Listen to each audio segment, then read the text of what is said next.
Interfaces cognitivas. Capítulo 4. La esencia de los algoritmos cognitivos.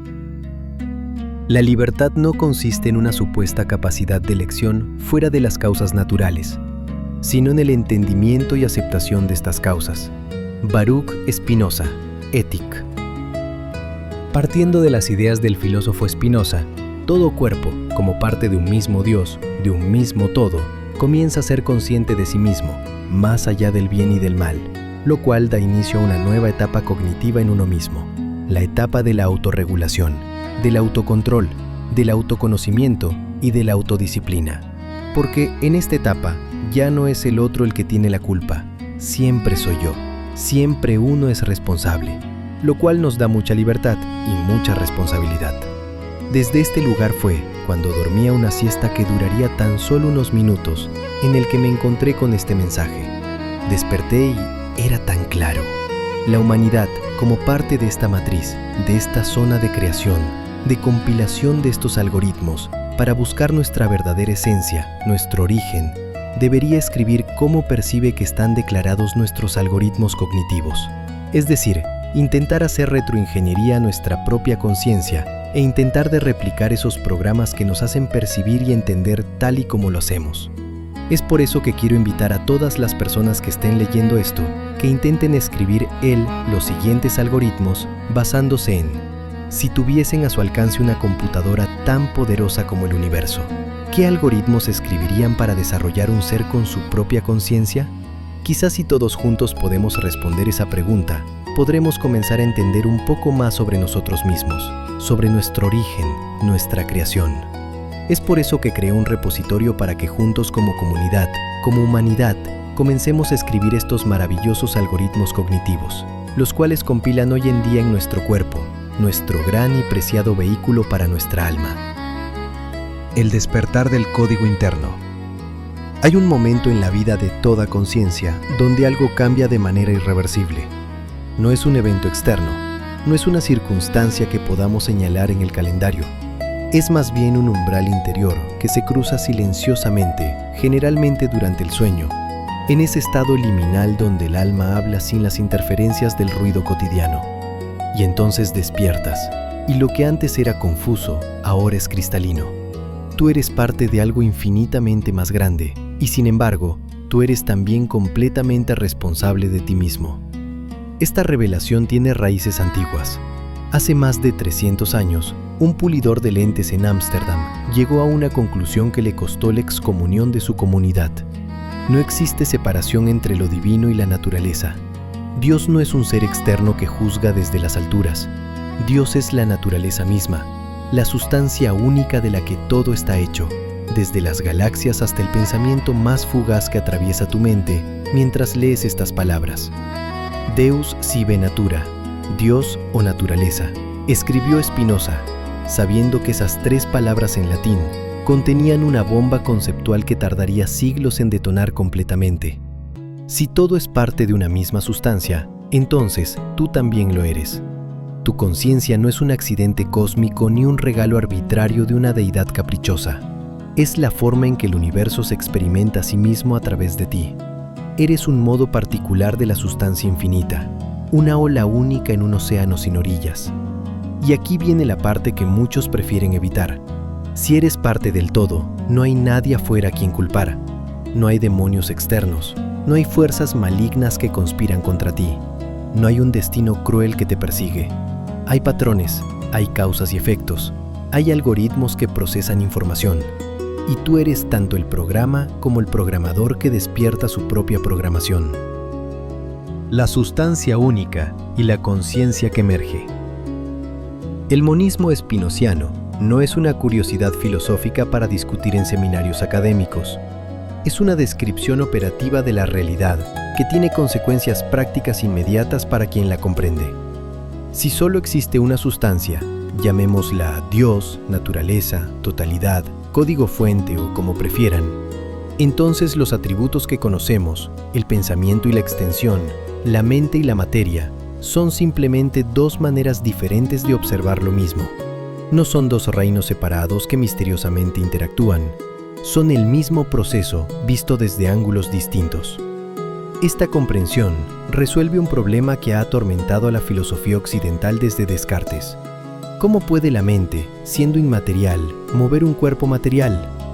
La respuesta de Spinoza es elegante. La pregunta está mal formulada. No hay mente y cuerpo, hay una sola realidad, expresándose simultáneamente como pensamiento y como extensión. Tu decisión de levantar el brazo y el movimiento físico del brazo no son dos eventos conectados causalmente. Son el mismo evento descrito en dos lenguajes diferentes. Ahora bien, si el pensamiento y la materia son expresiones de una misma sustancia, entonces la conciencia no es algo que tenemos, sino algo que somos. Y más radicalmente aún, la conciencia en diferentes grados de complejidad permea toda la naturaleza. No aparece mágicamente en los cerebros humanos, evoluciona, se complejiza, se pliega sobre sí misma hasta alcanzar el punto donde puede preguntarse por su propio origen.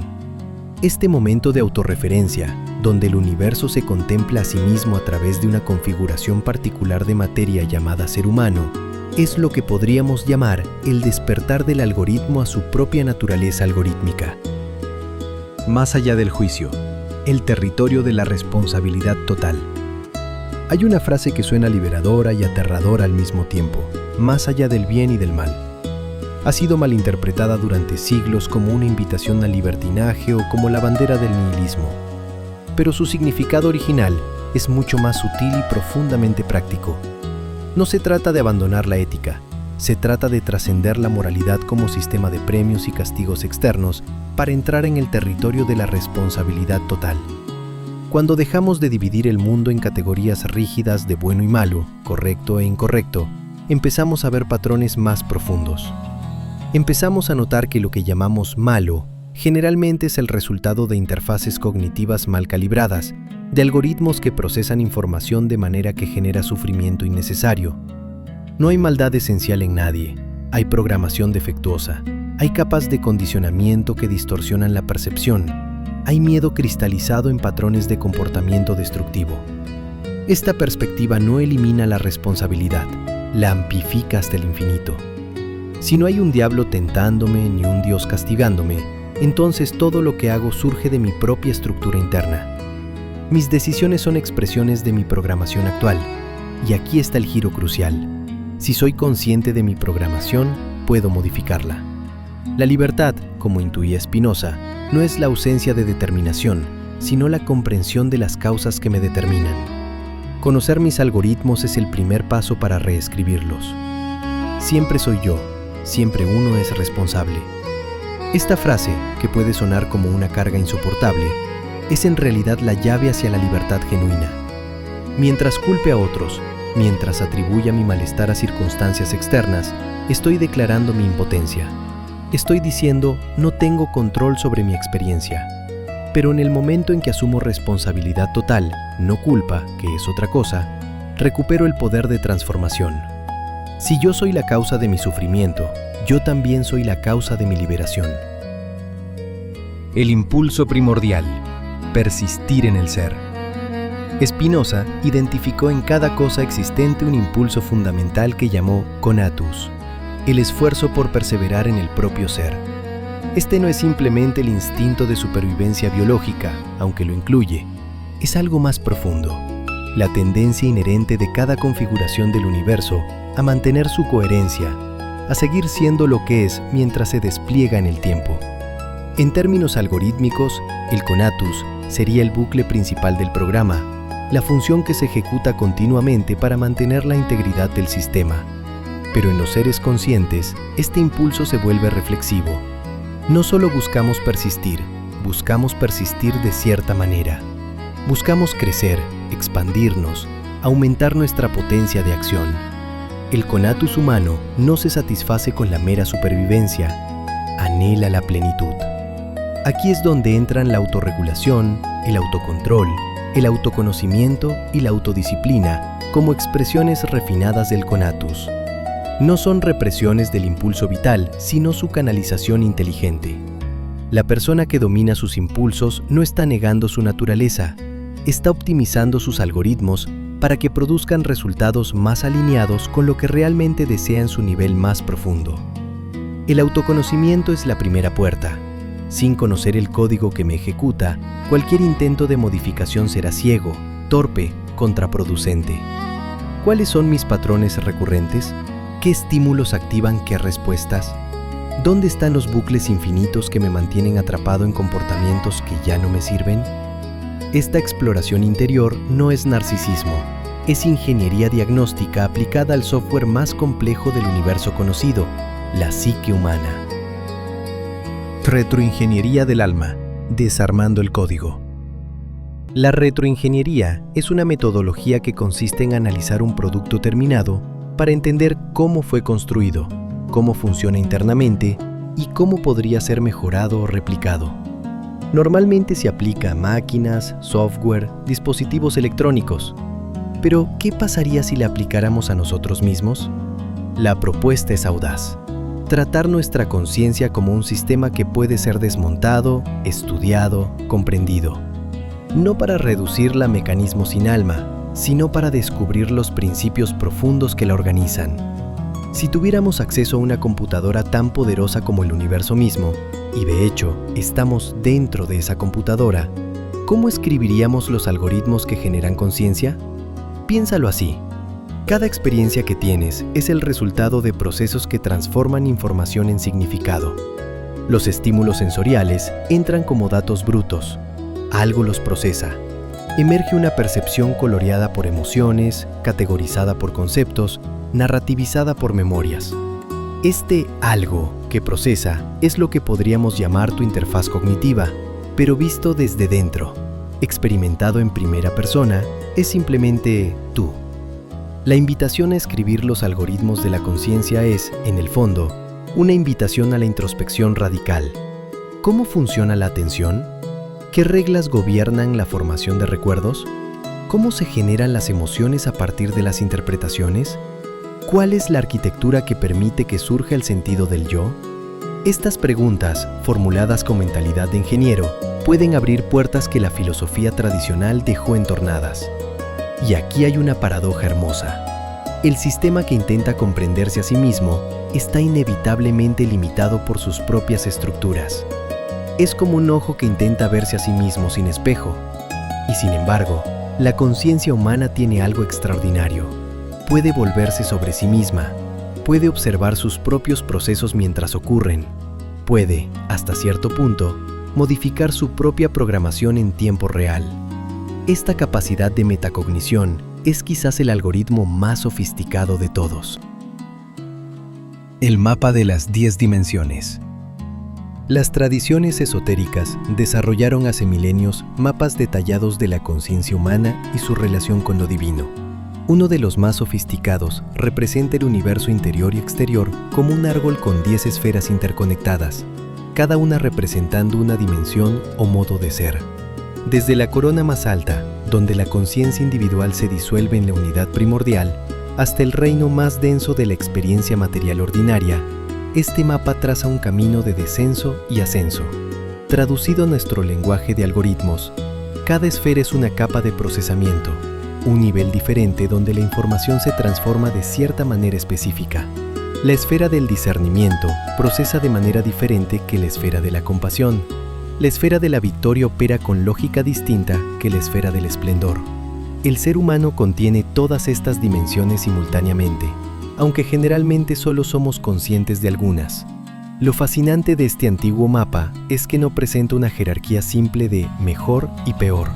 Cada dimensión tiene su función. Cada nivel de procesamiento es necesario para la totalidad. El problema no es estar en una esfera particular, sino quedarse atrapado en ella. Creer que es la única realidad, perder la fluidez para moverse entre niveles según lo requiera cada situación. La maestría no consiste en alcanzar la cima y quedarse allí, sino en poder navegar conscientemente todo el árbol. Este diagrama ancestral es, en esencia, un modelo de la arquitectura cognitiva humana. Los 3 pilares, misericordia, rigor, equilibrio, representan modos fundamentales de procesar la experiencia. Las conexiones entre esferas son los canales por donde fluye la información, los caminos por donde transita la conciencia cuando se transforma. Y en el centro de todo, como el eje que sostiene la estructura entera, está la dimensión de la belleza y la armonía, el yo verdadero, el punto de integración donde todos los opuestos se reconcilian. Los 4 pilares de la transformación interior. Autoconocimiento, el diagnóstico del sistema. Todo proceso de transformación comienza con un inventario honesto de lo que hay. El autoconocimiento no es solo saber que te gustan ciertas cosas o que tienes tales habilidades. Es algo más profundo. Es conocer los patrones inconscientes que gobiernan tus reacciones, las creencias implícitas que filtran tu percepción, los miedos que ni siquiera sabes que tienes. En términos algorítmicos, el autoconocimiento es acceder al código fuente. Es poder leer, aunque sea parcialmente, los programas que se ejecutan automáticamente cada vez que enfrentas una situación. ¿Por qué reacciono con ira ante ciertas críticas? ¿Qué interpretación estoy haciendo que genera esta ansiedad? ¿Cuál es la creencia subyacente que hace que evite ciertos riesgos? Estas preguntas, sostenidas con paciencia y sin juicio, van revelando capas cada vez más profundas de la programación interna. Autorregulación, el ajuste de los parámetros. Una vez que empiezas a ver los patrones, surge naturalmente la posibilidad de ajustarlos. La autorregulación no es represión, es calibración inteligente. Es notar que cierta respuesta emocional está siendo excesiva para la situación y poder modularla, no negándola, sino permitiendo que fluya de manera más proporcional. Los estudios en psicología confirman lo que los contemplativos sabían hace milenios.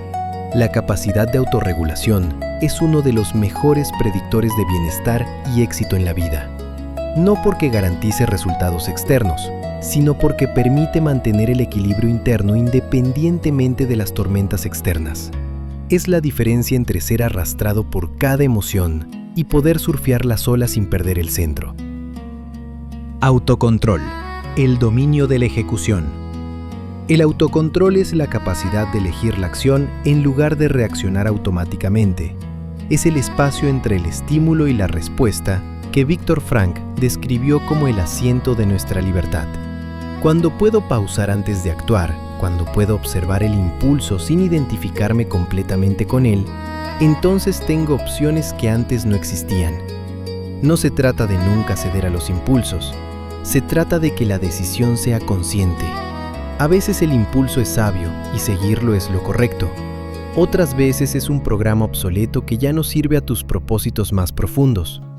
El autocontrol te permite distinguir entre ambos casos y actuar en consecuencia. Autodisciplina, la constancia del algoritmo.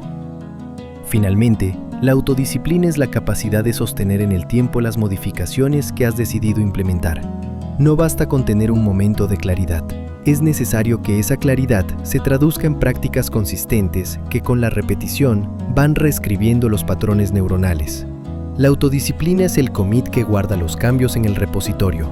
Sin ella, los insights se evaporan, las buenas intenciones se disuelven en el ruido del día a día y volvemos a ejecutar los mismos programas de siempre. Con ella, cada pequeña acción alineada con nuestros valores más profundos va solidificando una nueva arquitectura interna. El repositorio de la humanidad. Hay algo profundamente hermoso en la idea de crear un repositorio colectivo donde la humanidad escriba, colaborativamente, los algoritmos de la conciencia. No porque vayamos a llegar a una respuesta final. La conciencia es probablemente más compleja de lo que cualquier modelo puede capturar, sino porque el proceso mismo de intentarlo transforma a quienes participan.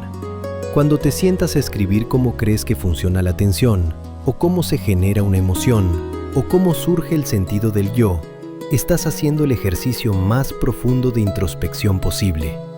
Estás aplicando la mente analítica a los procesos que normalmente transcurren en automático. Estás, literalmente, despertando a tu propia programación. Y cuando compartes esos intentos con otros, cuando lees los modelos que otros han propuesto, sucede algo mágico. Empiezas a ver tu propia experiencia a través de lentes diferentes.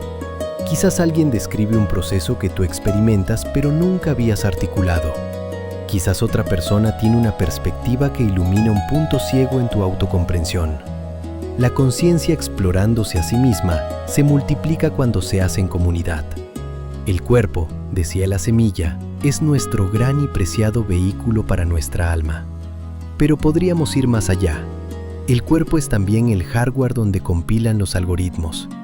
Es la interfaz entre lo infinito que somos en esencia y lo finito que experimentamos en la vida cotidiana. Cuidar el cuerpo es mantener el sistema en condiciones óptimas de funcionamiento. Conocer el cuerpo es parte del autoconocimiento total. Como es arriba, es abajo. El código universal. Uno de los principios herméticos más antiguos afirma que existe correspondencia entre todos los niveles de la realidad. Lo que ocurre en el macrocosmos se refleja en el microcosmos. Lo que sucede en lo interior encuentra su eco en lo exterior. Este principio, lejos de ser superstición, describe algo profundo sobre la naturaleza fractal del universo.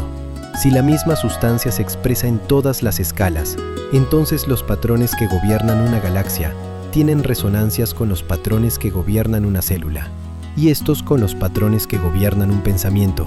Los algoritmos cognitivos que buscamos descifrar no son exclusivos del cerebro humano. Son versiones locales de principios cósmicos que operan en todos los niveles de existencia. Esta perspectiva tiene implicaciones prácticas. Si quiero entender mi mente, puedo estudiar sistemas complejos en otros dominios. Si quiero transformar mi interior, puedo empezar por transformar mi entorno inmediato, sabiendo que los cambios reverberan en ambas direcciones. La separación entre yo y mundo es una ilusión operativa útil, pero en última instancia, trabajar en uno es trabajar en el otro. La paradoja de la libertad determinada. Hay una aparente contradicción en el corazón de estas ideas. Si todo está determinado por causas previas, ¿dónde queda la libertad? Si soy el resultado de mi programación, ¿cómo puedo ser responsable de mis acciones? Esta pregunta ha atormentado a filósofos durante milenios, pero Spinoza ofreció una respuesta que sigue siendo reveladora. La libertad, según él, no consiste en estar fuera de la cadena causal. Eso sería imposible, sino en comprender esa cadena. Un ser que conoce las causas que lo determinan tiene una relación diferente con ellas que uno que las ignora. El conocimiento mismo modifica la ecuación. Cuando entiendo por qué reacciono de cierta manera, gano grados de libertad que antes no existían. El insight es, en sí mismo, una nueva variable en el sistema. Esta es la libertad que otorga la retroingeniería de la conciencia. No una libertad mágica que trasciende toda determinación, sino una libertad práctica que emerge del autoconocimiento. Mientras más conozco mis algoritmos, más puedo participar conscientemente en su ejecución y eventualmente en su modificación. La responsabilidad total no es una carga impuesta desde afuera, es el reconocimiento de que soy el único que puede hacer el trabajo interior que me corresponde. Ya no es el otro el que tiene la culpa, siempre soy yo. Esta frase no es masoquismo ni es soberbia. Es el reconocimiento maduro de que mi experiencia está mediada por mis interfaces cognitivas, filtrada por mis algoritmos, interpretada por mi programación. Y si quiero una experiencia diferente, el único lugar donde puedo intervenir efectivamente es en mi propia estructura interna. Lo demás está fuera de mi control. Esto, paradójicamente, es lo que me libera. La invitación abierta. Entonces, ¿qué algoritmos escribirías tú? Si tuvieras el poder computacional del universo a tu disposición, ¿cómo programarías la capacidad de atender selectivamente entre infinitos estímulos? ¿Cómo diseñarías el mecanismo que convierte patrones de energía en la experiencia subjetiva del color rojo, del sabor dulce, del sonido de una melodía? ¿Cuál sería la arquitectura que permite que surja la sensación de ser un yo continuo a través del tiempo? No necesitas ser programador para participar en este ejercicio. Cualquier lenguaje sirve: palabras, diagramas, metáforas, poesía. Lo importante no es la precisión técnica, sino la profundidad de la observación. ¿Qué notas cuando observas tu propia mente en funcionamiento? ¿Qué reglas parecen gobernar tus transiciones entre estados emocionales? ¿Cómo decides qué merece tu atención y qué descartas? El repositorio está abierto. La humanidad entera está invitada a contribuir, no porque vayamos a resolver el misterio de la conciencia, ese misterio es probablemente parte de su esencia, sino porque en el intento de articular nuestra experiencia interior nos transformamos, nos volvemos más conscientes de nuestros propios procesos, más capaces de regularlos. más libres en el sentido profundo que Spinoza intuía. El código que se escribe a sí mismo. Hay un tipo especial de algoritmo en ciencias de la computación, el código que puede modificarse a sí mismo durante su ejecución. Es difícil de diseñar, peligroso de implementar, pero extraordinariamente poderoso cuando funciona bien. La conciencia humana es, quizás, el ejemplo supremo de este fenómeno en la naturaleza. Somos el universo haciéndose consciente de sí mismo. Somos algoritmos que pueden reflexionar sobre su propia naturaleza algorítmica. Somos programas que, bajo ciertas condiciones de claridad y disciplina, pueden reescribir porciones de su propio código. Este es el privilegio y la responsabilidad de ser humano: participar conscientemente en la evolución de nuestra propia conciencia. La siesta que dura unos minutos y de la cual despertamos con un mensaje claro, ese es el momento donde el programa accede brevemente a un nivel superior de procesamiento. Es el momento donde los filtros ordinarios se aflojan y algo más profundo puede emerger. No es magia, es la naturaleza misma del sistema manifestando su potencial de autodescubrimiento. Como parte de esta matriz, de esta zona de creación donde compilan continuamente los algoritmos de la existencia, nuestra tarea no es solo funcionar. Nuestra tarea es despertar a nuestra propia naturaleza, conocer los códigos que nos constituyen y, en la medida de nuestras posibilidades, participar conscientemente en su refinamiento. Este es el trabajo de toda una vida y, al mismo tiempo, puede comenzar en cualquier instante. El instante es ahora.